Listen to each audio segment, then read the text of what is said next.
जय श्री कृष्ण। राधे राधे मित्रों, भगवान श्री हरि विष्णु की कृपा आप सब पर बनी रहे। आज के इस वीडियो में आप श्रीमद् भागवत महापुराण के प्रथम स्कंद के 14वें अध्याय का श्रवण करेंगे। तो चलिए कथा शुरू करते हैं। सूत जी कहते हैं, स्वजनों से मिलने और पुण्य श्लोक भगवान श्री कृष्ण अब क्या करना चाहते हैं, यह जानने के लिए अर्जुन द्वारका गए हुए थे। कई महीने बीत जाने पर भी अर्जुन वहां से लौटकर नहीं आए। धर्मराज युधिष्ठिर को बड़े भयंकर अपशकुन दिखने लगे। उन्होंने देखा काल की गति बड़ी विकट हो गई है। जिस समय जो ऋतु होनी चाहिए उस समय वह नहीं होती और उनकी क्रियाएं भी उल्टी ही होती हैं। लोग बड़े क्रोधी, लोभी और असत्य परायण हो गए हैं। अपने जीवन निर्वाह के लिए लोग पाप पूर्ण व्यापार करने लगे हैं। सारा व्यवहार कपट से भरा हुआ होता है। यहाँ तक कि मित्रता में भी छल मिला रहता है। पिता माता, सगे संबंधी, भाई और पति पत्नी में भी झगड़ा रहने लगा है।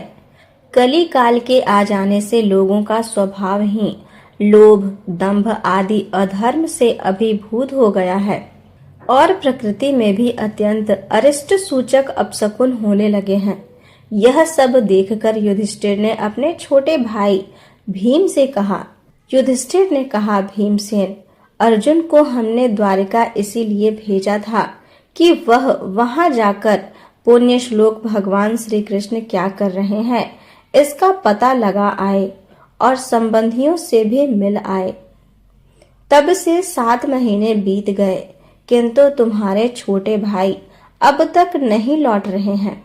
मैं ठीक ठीक यह नहीं समझ पाता हूँ कि उनके न आने का क्या कारण है। कहीं देवर्षि नारद के द्वारा बतलाया हुआ वह समय तो नहीं आ पहुँचा है जिसमें भगवान श्री कृष्ण अपने लीला विग्रह का संवरण करना चाहते हैं। उन्हीं भगवान की कृपा से हमें यह संपत्ति, राज्य, स्त्री, प्राण, कुल, संतान, शत्रुओं पर विजय और स्वर्ग आदि लोकों का अधिकार प्राप्त हुआ है। भीमसेन, तुम तो मनुष्यों में व्याघ्र के समान बलवान हो। देखो तो सही, आकाश में उल्कापात आदि, पृथ्वी में भूकंप आदि और शरीर में रोग आदि कितने भयंकर अपशकुन हो रहे हैं। इनसे इस बात की सूचना मिलती है कि शीघ्र ही हमारी बुद्धि को मोह में डालने वाला कोई उत्पात होने वाला है। प्यारे भीमसेन, मेरी बाईं जांघ, आंख और भुजा बार बार फड़क रही है। हृदय जोर से धड़क रहा है। अवश्य ही बहुत जल्दी कोई अनिष्ट होने वाला है। देखो, यह सियारिन उदय होते हुए सूर्य की ओर मुंह करके रो रही है। अरे, उसके मुंह से तो आग भी निकल रही है। यह कुत्ता बिल्कुल निर्भय सा होकर मेरी ओर देखकर चिल्ला रहा है। भीमसेन, गौ आदि अच्छे पशु मुझे अपने बाएं करके जाते हैं और गधे आदि बुरे पशु मुझे अपने दाहिने कर देते हैं। मेरे घोड़े आदि वाहन मुझे रोते हुए दिखाई देते हैं। यह मृत्यु का दूत पेड़ुखी, उल्लू और उसका प्रतिपक्षी कौवा रात को अपने कर्ण कठोर शब्दों से मेरे मन को कपाते हुए विश्व को सूना कर देना चाहते हैं। दिशाएं धुंधली हो गई हैं। सूर्य और चंद्रमा के चारों ओर बार बार मंडल बैठते हैं। यह पृथ्वी पहाड़ों के साथ कांप उठती है। बादल बड़े जोर जोर से गरजते हैं और जहां तहां बिजली भी गिरती ही रहती है। शरीर को छेदने वाली एवं धूल वर्षा से अंधकार फैलने वाली आंधी चलने लगी है। बादल बड़ा डरावना दृश्य उपस्थित करके सब ओर खून बरसाते हैं। देखो, सूर्य की प्रभा मंद पड़ गई है। आकाश में ग्रह परस्पर टकराया करते हैं। भूतों की घनी भीड़ में पृथ्वी और अंतरिक्ष में आग सी लगी हुई है। नदी, नद, तालाब और लोगों के मन क्षुब्ध हो रहे हैं। घी से आग नहीं जलती। यह भयंकर काल न जाने क्या करेगा। बछड़े दूध नहीं पीते, गौवें दूहने नहीं देती। गौशालाएं में गायें आंसू बहा बहा कर रो रही हैं। बैल भी उदास हो रहे हैं। देवताओं की मूर्तियां रोसी रही हैं, उनमें से पसीना चूने लगता है और वे हिलती डोलती भी हैं। भाई, ये देश, गांव, शहर, बगीचे, खाने और आश्रम श्रीहीन और आनंद रहित हो गए हैं। पता नहीं ये हमारे किस दुख की सूचना दे रहे हैं। इन बड़े बड़े उत्पातों को देखकर मैं तो ऐसा समझता हूँ कि निश्चय ही यह भाग्यहीना भूमि भगवान के उन चरण कमलों से, जिनका सौंदर्य तथा जिनके ध्वजा, वज्र, अंकुश आदि विलक्षण चिन्ह और किसी में भी कहीं भी नहीं है, रहित हो गई है। सूत जी कहते हैं, सौनक जी, राजा युधिष्ठिर इन भयंकर उत्पातों को देखकर मन ही मन चिंतित हो रहे थे कि द्वारिका से लौटकर अर्जुन आए। युधिष्ठिर ने देखा अर्जुन इतने आतुर हो रहे हैं जितने पहले कभी नहीं देखे गए थे। मुंह लटका हुआ है, कमल सरीखे नेत्रों से आंसू बह रहे हैं और शरीर में बिल्कुल कांति नहीं है। उनको इस रूप में अपने चरणों में पड़ा देखकर युधिष्ठिर घबरा गए। देवर्षि नारद की बातें याद करके उन्होंने सुहृदों के सामने ही अर्जुन से पूछा। युधिष्ठिर ने कहा, भाई, द्वारिकापुरी में हमारे स्वजन संबंधी मधु, भोज, दशार्ह, आर्ह, सातवत, अंधक और वृष्णिवंशी यादव कुशल से तो है ना? हमारे माननीय नाना सूरसेन जी प्रसन्न हैं। अपने छोटे भाई सहित मामा वसुदेव जी तो कुशल पूर्वक हैं। उनकी पत्नियां हमारी मामी देवकी आदि सातों बहिनें अपने पुत्रों और बहुओं के साथ आनंद से तो हैं।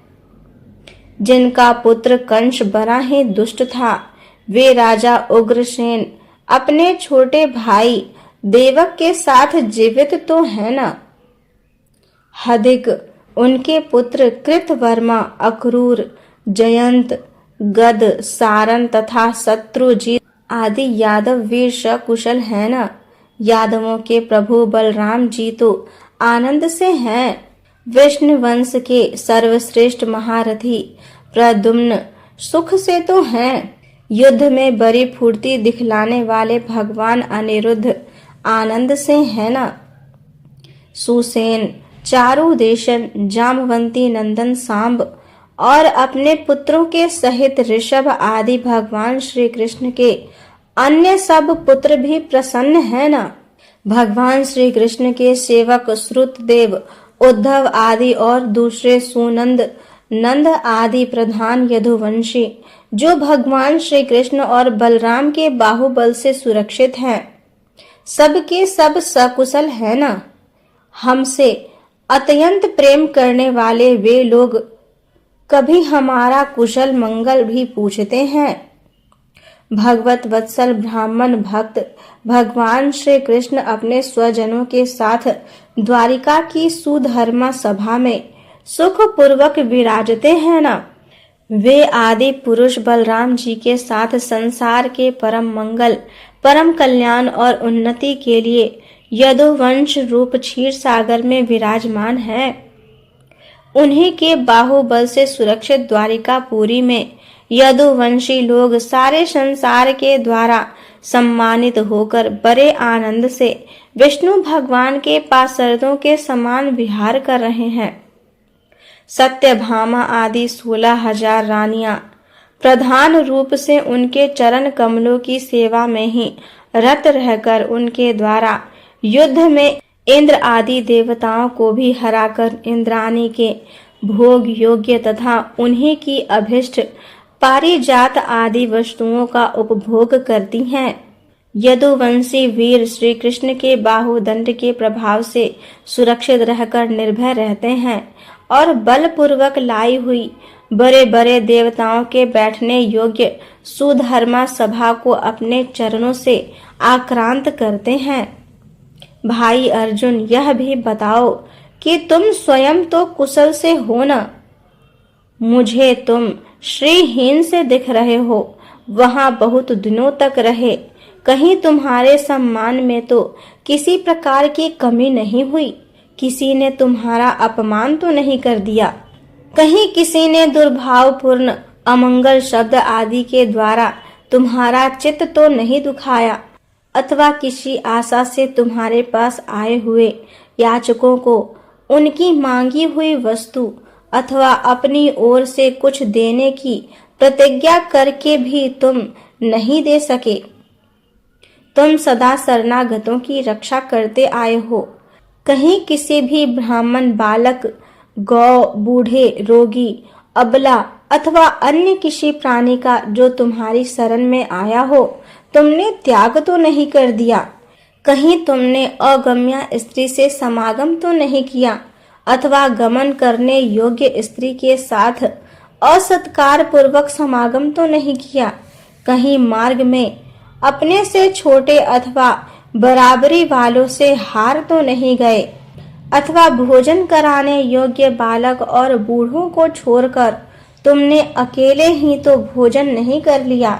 मेरा विश्वास है कि तुमने ऐसा कोई निंदित काम तो नहीं किया होगा जो तुम्हारे योग्य न हो अपने परम प्रियतम अभिन्न हृदय परम सुहृद भगवान श्री कृष्ण से तुम रहित हो गए हो। इसी से अपने को शून्य मान रहे हो। इसके सिवा दूसरा कोई कारण नहीं हो सकता जिससे तुमको इतनी मानसिक पीड़ा हो। इस प्रकार श्रीमद् भागवत महापुराण के प्रथम स्कंध का 14वां अध्याय पूर्ण हुआ। आगे की कथा सुनने के लिए मेरे वीडियो को लाइक करें, अपने दोस्तों के साथ शेयर करें तथा मेरे चैनल को सब्सक्राइब करें। धन्यवाद।